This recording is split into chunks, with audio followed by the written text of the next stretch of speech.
Okay. You want to talk about this Joey album? We can. Okay. Because I got a lot to say about this album, too. It's better. It's better than Kendrick's album, but not by a lot. Oh, you got it better than Kendrick's? Yeah, it's more comprehensive. Well, this past Friday, Joey Badass dropped 2000. Uh, Somewhat of a follow up to his cult classic 1999.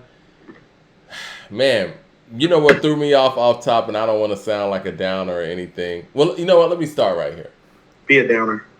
Let me start right here. I've been pumping up this Joey Badass album for the whole year. Yes. Since I heard, all of the individual songs that were released, I heard Head High, and I was like, look, I like where him and Static Selector are going. They got something. And then the individual singles that were coming out after that, and then hearing Joey on Premier's project, hearing Joey on the stuff that leaked from, well, not leaked, the stuff that they put out for Black Thought and Danger Mouse, I'm like, okay, I like where he's going, the production that he's on, the rhythm that he's on, hearing him rhyming on Flex, and I don't know, man, maybe my standards were just too high for Joey. But I think that this album is just okay. And I think that this was a time where it's like he was building up to something where this was his time to have the album of the year or album of the year conversation. But I think that this album just kind of fell a little bit flat on that. I think there are moments on this album which lets me know I'm not crazy. The moments that I thought were on this album, definitely brand new 9/11. I think Cruise Control is probably going to be a single. I like Zip Codes, it's cool, but I think that One of Us should be a single, but I don't know if it's going to be a single because Larry June's on it. I do think they're probably going to put out the Chris Brown record, but it didn't start off strong, man. And like I said, to me, the standard, and also I want to say Survivor's Guilt, I think is a very dope record and a record that, we definitely appreciate from Joey. And I think that's one that he could come through with. And I think records like that kind of push this a little bit higher. But again, the high points on here, I feel like he's good enough and borderline great enough to be able to sustain that level of excellence throughout the duration of the album. You know what I mean? Like, the standard of this album, from what I've been hearing from Joey, should be brand new 9/11, Survivor's Guilt, Head High, and what's the other song I'm thinking about? What's that? Where are you talking? That's the standard, honestly, man. Maybe Eulogy. Cruise Control's okay. I think Joey could do better. I do. Inspector with the super chat says Joey's style has already been here before. That's another thing. And not only has it been here before, people have done it better. Okay. Eulogy is dope. Go ahead. I'm sorry. No, I mean, one of the things that actually struck me is that neither one of us are big fans of this album for separate reasons, because the tracks that you love, I'm not a big fan of. Okay. All right. So this album for me, and this was my first note that I took, I said, this is an underwhelming 4 that should have been a 5. Now, I took those notes this weekend. When I listened to it today, I said, this is not a 4. This is a 3.5. I'm going to tell you why. Okay. The Diddy intro song should be the outro, and the outro should be the intro. It's a better record. It didn't start off strong at all. You start off an album with your better record, and it's like, well, if you're going to use Diddy for the pub, we'll use the outro and not the intro, because the outro is actually better than the intro. Okay? You know, that was the first thing. Since you're mentioning the intro, I don't love Diddy doing the intro on albums in 2022. Not serious, left both of us scarred. And I say that respectfully because I don't say it respectfully. It hasn't really done anything for any album. Can I tell you something? Putting Diddy on to start off your album feels out of touch unless you're a rapper from the era that was big when Diddy was out. Like when Nas I don't like Benny having him on there like that either. Hold on. Even when Nas did it with the Not for Radio, I was like, well, that song is just better if you just take Diddy off anyway. That's the reason why the album got delayed a day, remember? They didn't put it out when they were supposed to put it out because Diddy wasn't done with his part. And that shit was not worth all that. It was not worth all that. He was not worth all that flex and that smoke, like at this stage. No. I'm just keeping it real. Again, we just talked about him earlier. You know, this isn't a good day for him. I mean, Diddy's a legend, man. But at the end of the day, I don't want to hear Diddy starting off. He's also okay. It sounds contrived now. You know what I mean? It sounds like we're forcing it. It's not organic. Like, yo, let me have Diddy come in here and talk some shit. That's why.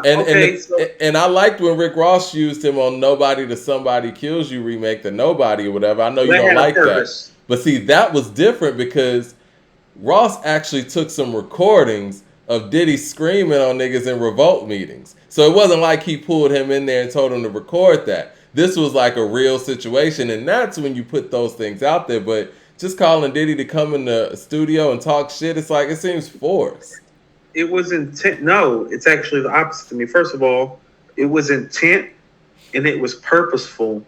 Like Joey is some sort of seasoned artist that's dropped classic albums, is super comfortable. I didn't like the super comfortable way that this artist started off this album, because as much as we like him, like, for as dope as he is, he doesn't have any classic shit to be starting off no album on some soft ass piano loop with Diddy. I'm sorry. Like, I wanted to hear this album start off with him going for his, because part of the problem with rap right now, if we're going to start dissecting it, breaking it down, is that guys like him, they should be taking the reins and taking the helm. And we should be talking about him as the guy in the lead for Album of the Year contender. Yeah. Our old asses are sitting up here talking about Black Thought and Nas like it's fucking 1996, 1998, or 2000, because niggas like this don't fucking deliver like they should. And Nas and Black Thought be delivering out this bitch. So that's a big fucking problem for me, because they be wanting us to let these niggas go. And this is why we don't let these niggas go, because the niggas that's supposed to come take their place don't do what the fuck they supposed to do. Well, you know, somebody in the chat said this sounds like smoke lounge rap, and I kind of took that away too. I didn't say smoke lounge rap, but it sounded like cypher. You know, like niggas be sitting around smoking or whatever. This album sounds like music that you're playing. This is bodega rap. Yeah, yes, it's bodega rap. Yes, yeah. And you know, and if you're into that, they did it very well. Right? You know what the bodega rap in 1994 sounded like, Mike? Yeah. It sounded like Unbelievable in New York State of Mind and Life's a Bitch in Everyday Struggle. And you get what I'm saying? It's like, no. Like, don't know about... No. Somebody in the super chat says Mock Homie is kind of doing Joey's style better. Homeboy Blaze said that. Shout out to Homeboy Blaze. No, first of all, Mock Homie has a style and a uniqueness that's all onto his own. He's really embraced like his Haitian's roots on Pray for Haiti and Balance Chow, and taking a piece of his culture, infiltrated it and assimilated it in a hip hop format, and done wonderfully with it. First of all, Balance Chow and Pray for Haiti is better than anything that Joey Badass has ever made. Like, that's easy. Like, that ain't even saying much to say that. You know what I'm saying? But what I'm saying is that he was in a prime position to take this. The way that we're talking about Black Thought today, the way that we've been talking about Nas, no, that's how we're supposed to be talking about Joey. That's what I'm saying about him not delivering. It's like, I shouldn't be talking about Nas's fucking 15th album and Black Thought's like 6 solo album after 8 Roots projects when you're like on album number 2 or 3, nigga. No. That shit is not okay. This album is not okay with me because of that. And that's why I heard it today. I was like, no, this is a 3.5. And I'm going to tell you why. He's uninspired and not hungry. The static beats get redundant. Can I tell you something? Want to go to Mach Homie right quick? 9/11 sounds something like West Side didn't want on Hitler Wears Hermes 8 or on one of Mach Homie's joints. That's now, you know what? I will give you that. That record sounds like a record that was left off of Hitler Wears Hermes 8. Yeah, because it sounds like a West Side record, period. No. It sounds like I'm going to tell you exactly what it sounds like. It sounds like he was choosing between this record in the Margella Toes records with Mach Homie, and the Margella Toes record where Mach Homie was better, and he chose that one and put it on his shit. And this is what laid over, because it's damn sure not fucking with Vogue Cover and Westheimer and Spoons or Bash Money, but it's in the same vein and same sound and same style. All right? Yeah. So that's exactly why I was like, oh, one of the best songs of your album wouldn't make the cut on one of our top 10 albums last year. That's not Pray for Paris. That was Hitler Wears Hermes. Hey, it wasn't even a top 5 rap album last year. And if it was borderline. If it was because of the songs that were on there were epic. That song wasn't epic enough to make the cut, was my take. I think the bar work was lazy, too, on the album. I'm going to be honest. And I love Joe. It was. No, listen to my next note after 9/11. Cruise Control is an appropriate name. It sounds good. The hook and the beat are repetitive and uninspired. The fame and the diversity of his portfolio have come ahead of the music, and now the music doesn't matter as much. Can I go to my next one? Go ahead. You're on a roll. You know what Cool Pose is? What's no, because I'm disappointed in him, because this was something. This album was supposed to be something that we. How about this? What Isaiah Rashad's album was last year with The House Is Burning is what this album's supposed to be this year. Like if Nas doesn't make KD2 or Magic this year, has in some of the best shit that is in his catalog, and he's the greatest MC of all time. Isaiah Rashad wins Album of the Year last year. That's what I was expecting from Joe. Okay. Mm. Like KD2 and Magic were the only albums that were better than The House Is Burning to me. Cool Pose. And Mike, this is how upset I was with his tone and his lack of inspiration on this album, that I actually looked up what Cool Pose was so we can tell it to our following who are not familiar with the African American diaspora terminology of this and what it represents. Cool Pose is a set of language, mannerisms, gestures, and movements that exaggerate or ritualize masculinity. The essence of cool is to appear in control, whether through a fearless style of walking, an aloof facial expression, the clothes you wear, a haircut, your gestures, or the way you talk. He is epitomizing Cool Pose on this album on every level, and I don't mean that shit in a good way. I don't mean it in a good way. So do you think the acting has possibly affected the MCing? The last line is the fame from the acting has apparently gotten to him, because I don't have any other rationale for why this album sounds so uninspired. Yeah. He is even the bar work that you hear on the intro with Diddy, the bad boy shit, it's like, no, you can hear this motherfucker super talented. Yeah. I mean, we hear it on the premiere album. Like, you know what I'm saying? Like, we hear it. I've been listening to Joey since he was 18 years old. He might have been 17. I remember when he was coming out of high school, and it was this video that I think Big Crit posted it because they had the same management, and he was going through his high school. It was him and Capital Steez, and they had that video I forgot the name of the first song, but they was doing the song, and I'm like, man, these guys got talent, man. Like, and they were young, and you could tell that it was kind of like rough, Diamond in the Rough type stuff where they needed to refine a few things because they were young, you know what I mean? But that talent's always been there, and now he's gotten to a point where he has polished up his talent, and man, to see that this be underwhelming in this way, it's disappointing, man, because I really had a lot of high hopes for this album. But it kind of furthers that notion that I used to say back in the day. I don't know if I've said it on this show, but when people start acting, the music is over, man. DMX. He didn't really start acting. When he started, though, that was like the beginning of the end. How about this? When you took somebody like DMX, who did what he's did with his Dark as Hell is Hot, and I'll never forget the interview when he's like, you remember all those units I moved for his Dark and Hell is Hot? He's like, my first check was $76,000. Yeah. That's a whole nother reason why when they start acting, the music is over. But think about this.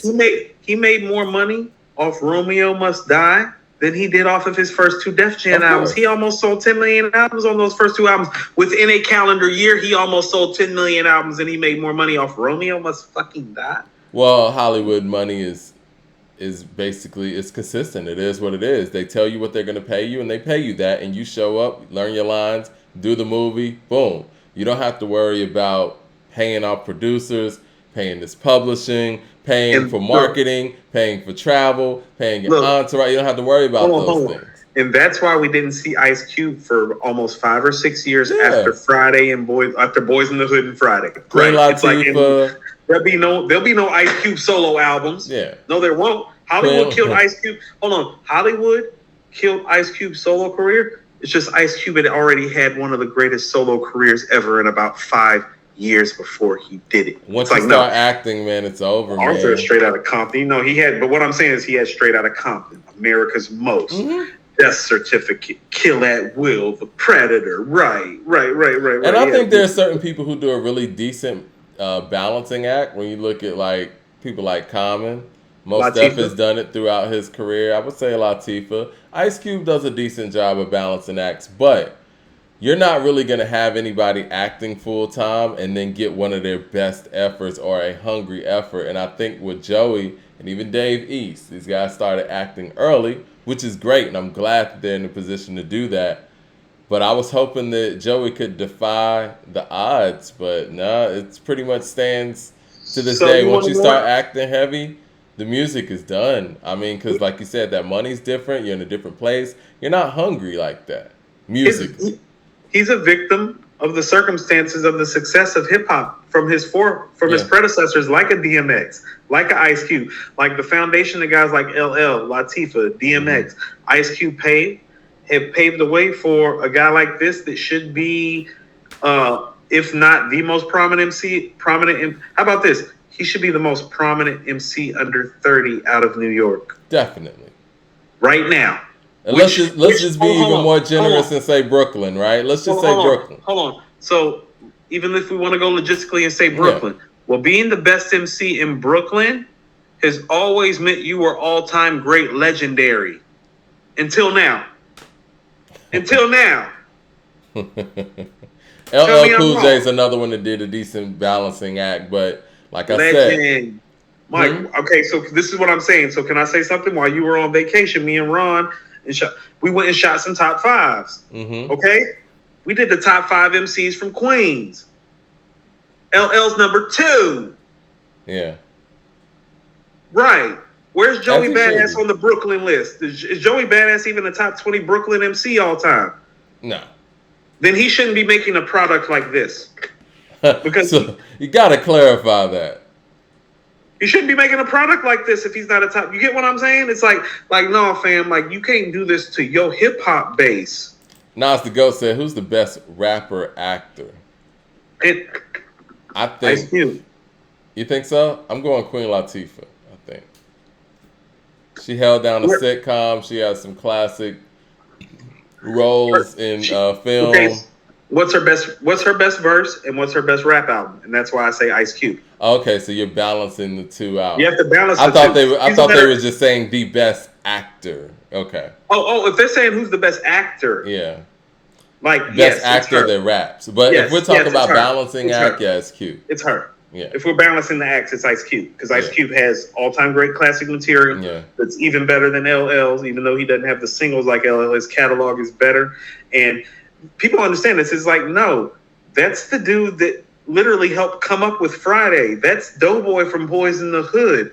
Yeah. That's the guy. That's no, Mike. That's the guy my daughter remembers from Are We There Yet? Ice Cube's a rapper, Daddy. I almost died the day that she said that. Yeah. I was like, done my child a disservice. She didn't know that this is the nigga that you love to hate. That's Daddy's fault. I was like, I apologize to my child. And she said, I was like, no, sweetie, that's the nigga that you love to hate. Daddy is so sorry that I have not integrated you into this hip hop culture properly. No. Your father owes you an apology. We're playing some gangster shit tomorrow. Okay, well, you know what? If we're not talking about the balancing act, it's Will Smith. It's the Fresh Prince. Yeah, he played Ali. Yeah. No, actually, Mike, I told you, he's still one of the most underrated MCs of all time. How many MCs have 2 of the top 100 best hip-hop songs all time in their catalog? How many guys are walking around like that? Because he's got Summertime and Parents just don't understand. How many guys walking around like that? He was the first to win a Grammy, if that means anything to you, and he has an Oscar. Yeah, no, he's a very accomplished individual, man. And shout out to Will. I know everybody then kind of turned their back on Will Never turning my back on Will Smith. Somebody had a post earlier. It was like, man, they really canceled Will Smith because I ain't heard "Summertime" all summer. I'm never turning my back on Will Smith, Mike. Never, ever. Me and my cousin Six, Mike, we from the motherfucking hood on West Boulevard. Do you know how many niggas have clowned us about Will Smith over the years, and we have stood our ground? Like, we have literally been saying our whole lives, it's like, no, that nigga's great. Like, as a rapper, he's one of the best storytelling rappers ever, still to this day. Think so? Like, if I was doing a top 20 storytelling MC list, he would still make my top 20. 20, okay. He would still make my top 20 as a storyteller. He's got bars. His freestyles are better than all these niggas' freestyles that's out right now. That's saying a lot, man. I don't know about that. His freestyle game is better than. How about this? That shit that Conway just dropped. Will Smith could do that in his era without cussing lyrically. What do you think about that Conway freestyle he dropped on Flex? Some bars, some bar work. Some bar work. Okay. Got busy. It's Conway. You whisper stuff like that now. It's like, you heard him get busy. It's like, shh, don't tell nobody. We're not allowed to talk about that anymore, apparently. You still think Conway's the best MC in the game currently? No? He needs to lay more... he's still in the conversation, but it's like, hip-hop is kind of like... I told you, it's very comparable to those running back years where it's like every year you got to fight for your position. And so what I would tell you is that J. Cole, Black Thought, and Nas right now. Okay. Like, that's an epic level of competition. Like, that ain't regular competition. That's Thought, Nas, and Cole that he's dealing with. But I'm saying this to him respectfully. It's like, oh, no, you're capable of dealing with that. But right now... What about Ransom, though? Like, when we talk about, like, Lyricist of the Year conversation, I know you had Method Man in your Lyricist of the Year conversation earlier. Do you think that he's ahead of Ransom in Method Man right now? Who, Conway? Yeah. Not this year. Okay. Not this year, but I mean, what I would tell you is that, like, I don't think Method Man and Ransom are ahead of Black Thought this year right now, based on what I've heard. I mean, Black Thought's recording some top-notch stuff.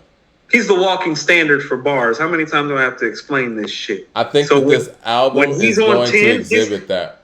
His 10 is what I'm saying lyrically. When he's on 10, everybody's Mike, Nas is a better song maker. Everybody's mentioning Pac when we're talking about rapper actors. I think that Pac, just acting wise, he did very little with a big impact. But in relation to some of the people we're talking about, it's not really fair to compare to the acting work that they've done. And I don't think he hit his stride.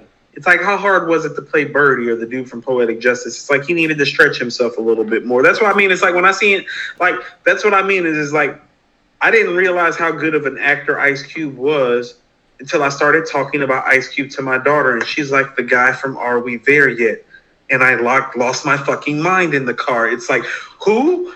Like, now, if we talk about trained actors, I might go Mos Def. If we just isolating things. You're talking about skill now, not portfolio. Yeah. I'm talking about skill and being able to play different characters and all that stuff. Like, so I would say the most talented actor probably is Mos Def. Most talented. Yeah. But Latifah to me is just as comparably talented and has done more diversity of work and done a better job at it. And then we're not counting Will Smith. He's in a whole nother, level. But if we take Will Smith out of the conversation, then I'm with you on that. Yeah, because Will's number one. No, we can go in order. I would go Will Smith, Latifah, and then Ice Cube because most hadn't done enough work. Okay. But Will, Latifah, and Cube. Do you got Mos Def over Pac, or you got Pac over Mos? No, I got Mos. Mos is better than Pac as an actor. Okay. LL's better than Pac as an actor too. We got to be honest. Look at the roles that Pac played. It wasn't hard for Pac to play Bishop. It wasn't hard to play Birdie. Yeah. Wasn't hard. What's his name from Poetic Justice? What's his name from Poetic Justice? Lucky. Lucky, yes, sir. Yeah, no. Pac can execute those roles because he's that guy. Because Pac is a multifaceted guy and a multifaceted black guy. All three of those roles are different, personifications. They say Cube just be playing a West Coast OG. No, I mean, that's what I'm saying. That's what I mean. It's like, no, he played Doughboy. But then he played the dude with a job from the hood the next go round. Mm-hmm. Then he played the dude in college on Higher Learning. Then he played I Dad like them on in Are Higher We Learning. There Yet, who was an entrepreneur who owned his own hip hop, who owned his own sports store. It wasn't even hip hop related. You know what I'm saying? It's like, What do you say to people who say that he just plays the angry man in all those different situations? Because Higher Learning, he was very Ice Cube in Higher Learning. That's like saying Robert De Niro or Al Pacino always plays the gangster. Yeah. It's like, well, when you get The Godfather Part 2 and Scarface and Goodfellas, and you know what I'm saying? It's Right. like, oh, what do you want? It's like, oh, well, they always play the gangster roles. Like, did you watch The Godfather Part 2 with Al Pacino and Robert De Niro? It's like, okay, I'm cool with them playing gangster shit. Okay, cool, bet.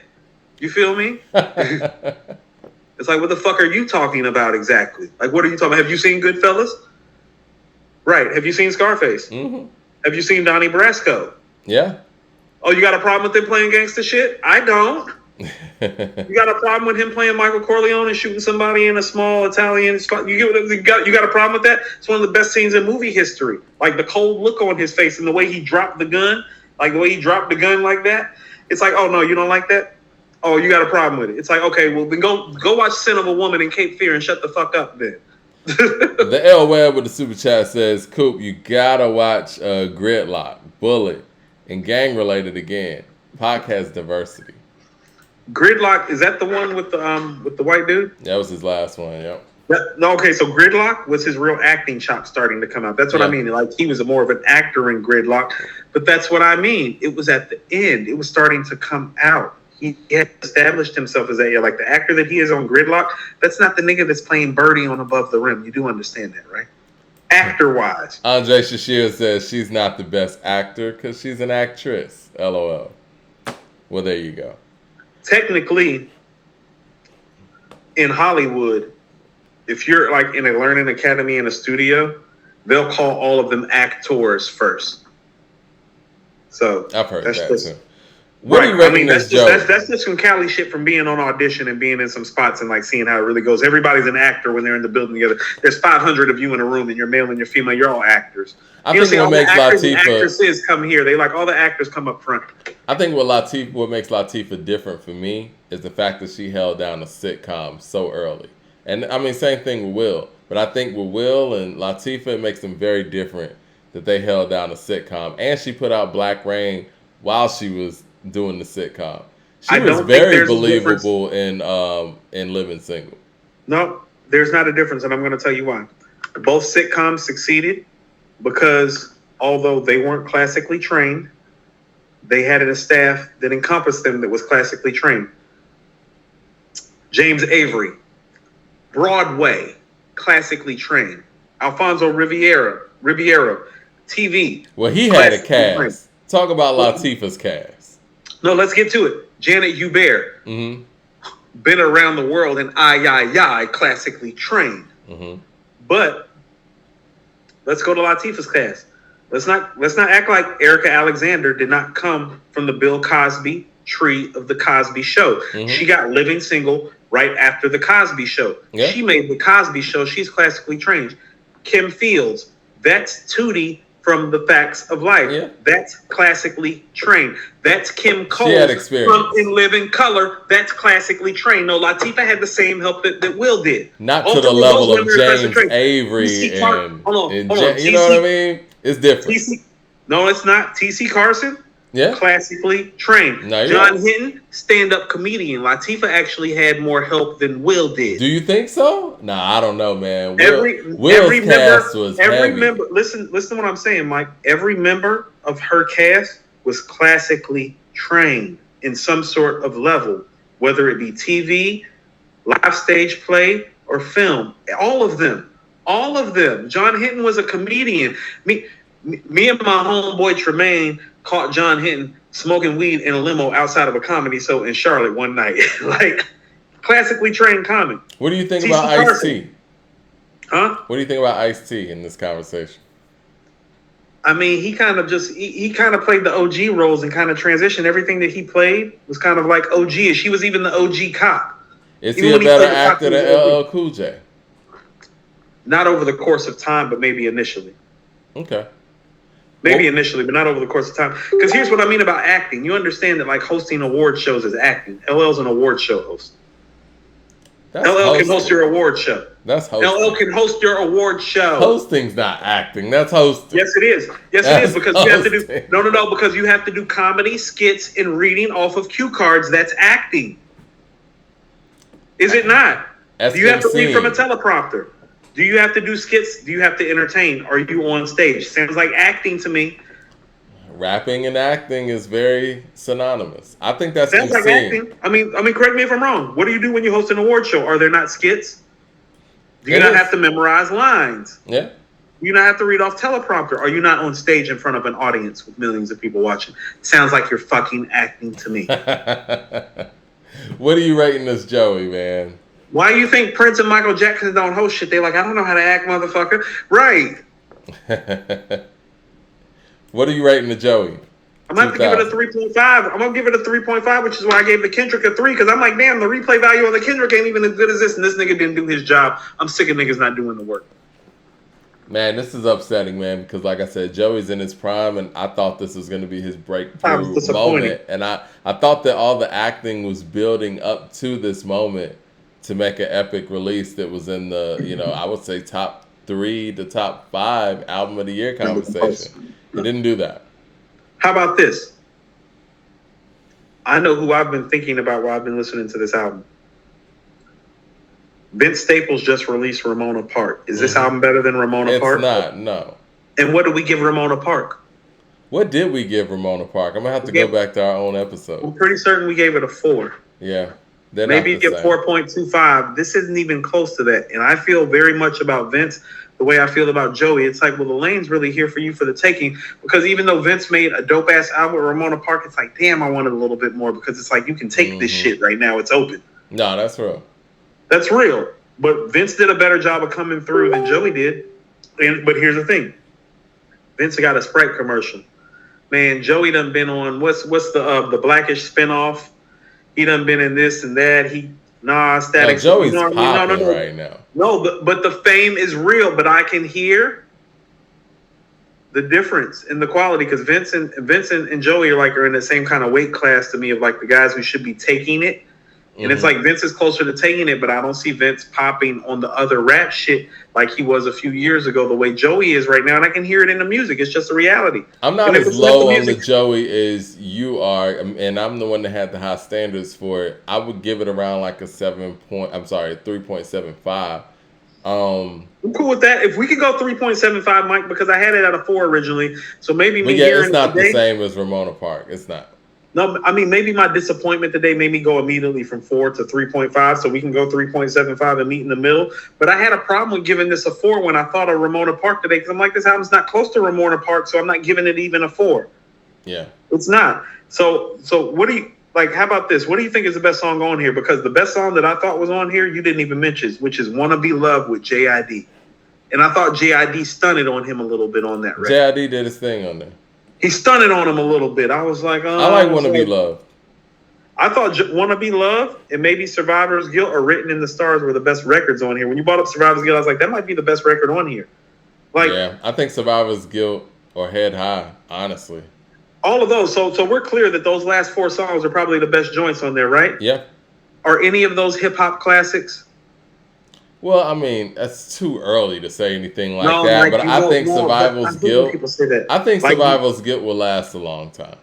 No, that's not what I said. I said hip hop classic. See, we putting levels on it. When he started off his album, he brought up Cole and Kendrick and putting himself in that category. Okay. Where's even the hip hop classic song on here? Where's the greatest hit? I think it's just some cool records, man. It's just some cool like I records. said, somebody who said, this sounds like, smoke shop rap. They're right. Like when niggas are sitting around ciphering, passing the blunt, whatever, they playing this in the background. It's a vibe. It's cool.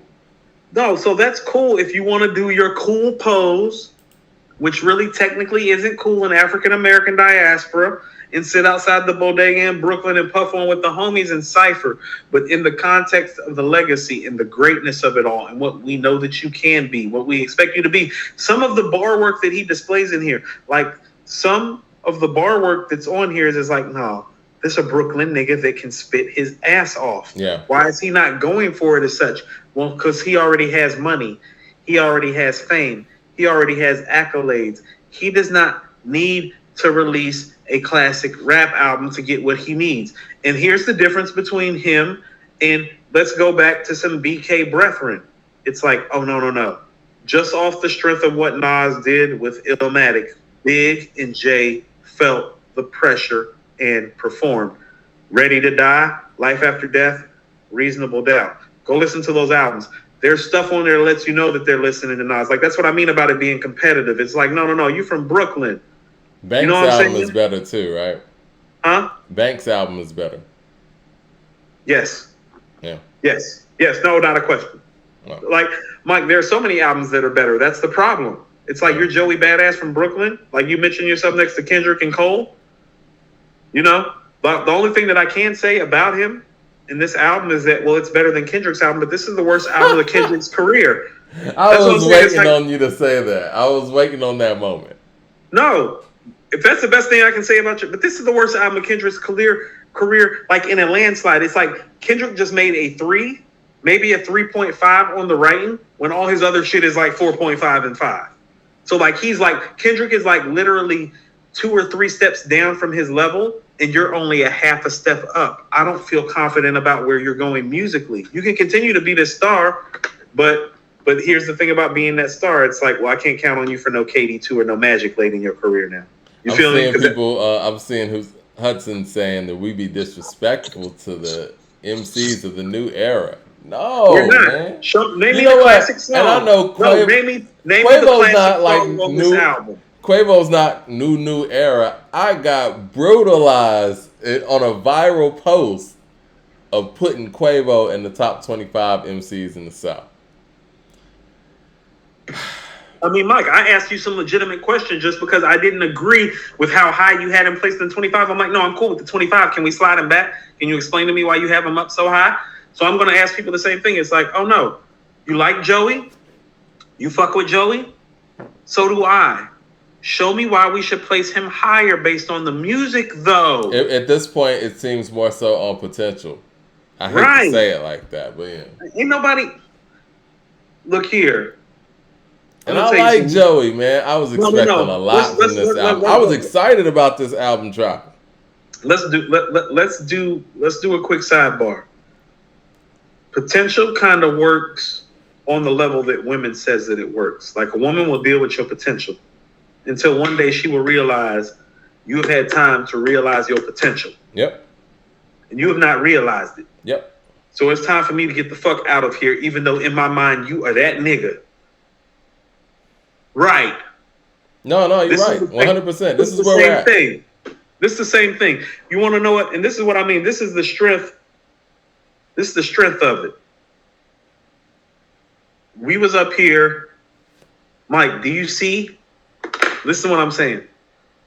Do you see how I was able to downplay a song like The Message because Nas has so much ridiculously great intro shit running around? I was able to make an argument against The Message today based on New York State of Mind in the Stillmatic intro because he got motherfucking intro catalog like that. Like, damn the rest of the catalog. He got enough of an intro catalog, Mike, that we can fight about The Message live. We were really high on Lotto, too. I'm glad somebody brought that up. The Message is not... At least I was. Like, listen to what I'm saying. The Message is a brilliant record. It's an all-time great record. I was able to argue The Message down a little bit based on how brilliant Nas's catalog is. What the fuck Joey got like that? Joey doesn't have one The Message in his catalog. I'm putting Lotto's album over Joey's album, too. Mike, we gave Lotto's album a 4. It is a 4. Yeah. She was more consistent. Yeah. And I get it. And it's like, and here's the thing about it. Joey needs to decide if he want to be a star or if he want to be a spitter. Because he talks spitter shit. Like, I'm from Brooklyn. I'm this, I'm that. But the spit game wasn't crazy on here. It's all that's what I mean. Vibe. No. You know what I mean? But he can. Go do it. Like, I'm going to tell you what. It's just like, when I heard Ready to Die, people don't understand this. If people think that B's the best MC in the game based on Ready to Die, they are fucking tripping. But the guy that I heard on Life After Death, Mike, I want you to understand there's levels to this shit. It's like you're not even, we talking Brooklyn shit. It's like you're not even at a Ready to Die level, MCing level yet. You understand? You're not at a reasonable doubt or life after death. No. So stop acting like there's not work to do, fam. Somebody Stop say acting like there's not work Survival's to Guilt do. sounds like Sing About Me. Comparable. Not as good. Not on that level yet. Execute. Go out here and be hungry and execute. Live from Bedford Stuyvesant, his son, the livest one, representing BK. That nigga sound hungry. Gats, I pull it. Bastards ducking when Big be bucking. Chicken heads be clucking in my back room fucking. It ain't nothing. They know Big be handling with the Mac in the act or paneling. Damaging MCs. Oxygen, they can't breathe. Mad tricks up the sleeve. Wear boxes so my dick can breathe. Breeze through in the Q45 by my side. Lyrical high. And those that rushes my clutches get put on crutches, get smoked like Dutches from the master. Hate to blast you, but I have to. You see, I smoke a lot. Your style is played out like Kwame and them fucking polka dots. Who rocked the spot? Biggie, you know how the weed go. Did we hear any shit like that on this album? Did we hear even a verse comparable to that? That's not even a top 5 verse on Ready to Die to me. All the verses on Everyday Struggle are better. The verses on Gimme the Loot with the back and forth are better. The verses with Method Man on the What are better. The verses on Ready to Die, the song, are better. We're saying all this to say we really believe in Joey a whole lot. Right. And his ability like, give me this to shit. do give me things this on shit, a high level. And right. Give me this rap shit on a high level. A lot of the bar work on this album sounded a little lazy. You know what I'm saying? No, it didn't sound a little lazy. It was fucking lazy. He got it in him, but it was lazy. His bar work was lazy on here for what he can do. He can do better than this. Even if people be talking, like, people be sneaky, like they've been going on all these chats. Well, Static Select this beats ain't like that. It's like, no. He's not like that. Let's talk about the MC. It's like, is he like that? Because I thought he was like that. Gotta up the level, I still think that he's like that. Go out here and prove that you're like that. We just heard the Primo record where you was like that. Yeah, that's what I'm saying. Like he was like that on the Primo record. He was right. He was like that on the Primo record.